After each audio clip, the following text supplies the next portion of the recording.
Assalamualaikum warahmatullahi wabarakatuh. Halo teman-teman, perkenalkan nama saya Imelda. Saya mahasiswi semester 5 Program Studi Manajemen Pendidikan Islam di Universitas Darun Najah Bogor.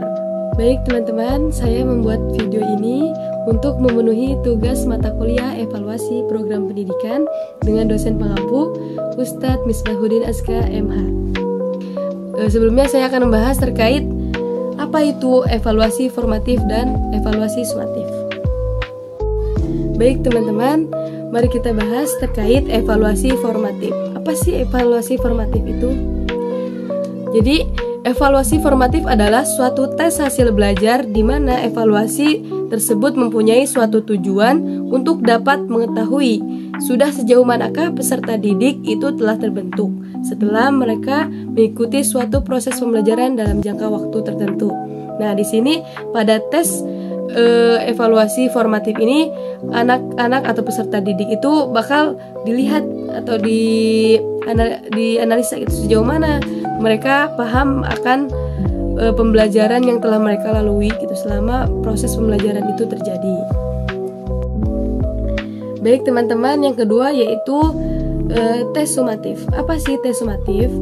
Tes sumatif adalah suatu penilaian yang pelaksanaannya itu dilakukan pada akhir tahun atau akhir program, atau lebih spesifiknya itu penilaian yang dilakukan pada akhir semester atau biasa kita kenal sebagai UAS atau ujian akhir sekolah, ujian sekolah. Nah, itu merupakan evaluasi sumatif. Mungkin teman-teman ada yang bertanya-tanya, apa sih perbedaan antara evaluasi formatif dan evaluasi sumatif?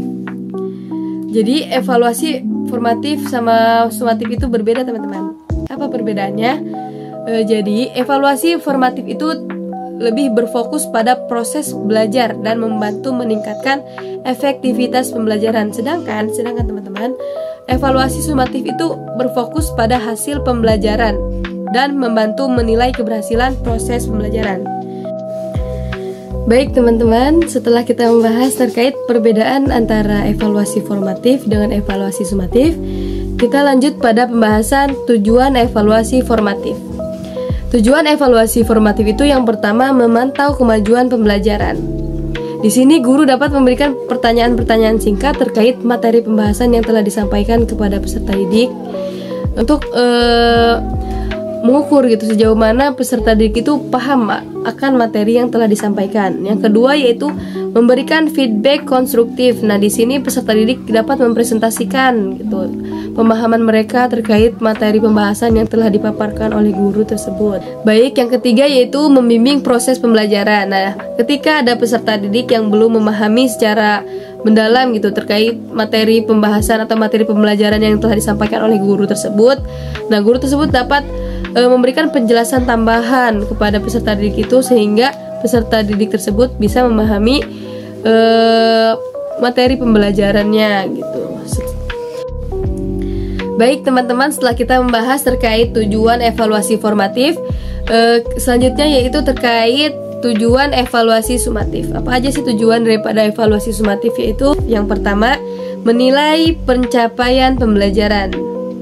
Tujuan daripada evaluasi sumatif itu tujuan utamanya adalah menilai tingkat keberhasilan siswa dalam proses pembelajaran. Yang kedua yaitu memberikan gambaran tentang efektivitas pembelajaran.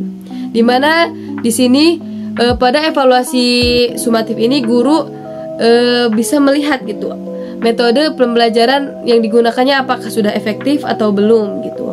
Kemudian ketiga yaitu membuat keputusan tentang penilaian. Jadi evaluasi sumatif ini digunakan untuk menentukan nilai akhir siswa dan membuat keputusan dalam kelulusan gitu. Kemudian yang keempat yaitu membuat perencanaan pembelajaran. Di sini guru dapat memilih metode pembelajaran yang lebih efektif lagi untuk pembelajaran yang lebih baik gitu.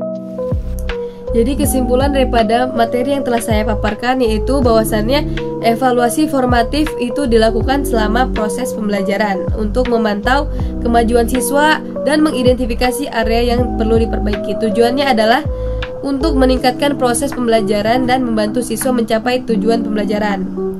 Sedangkan evaluasi sumatif dilakukan di akhir proses pembelajaran untuk menilai pencapaian siswa terhadap tujuan pembelajaran.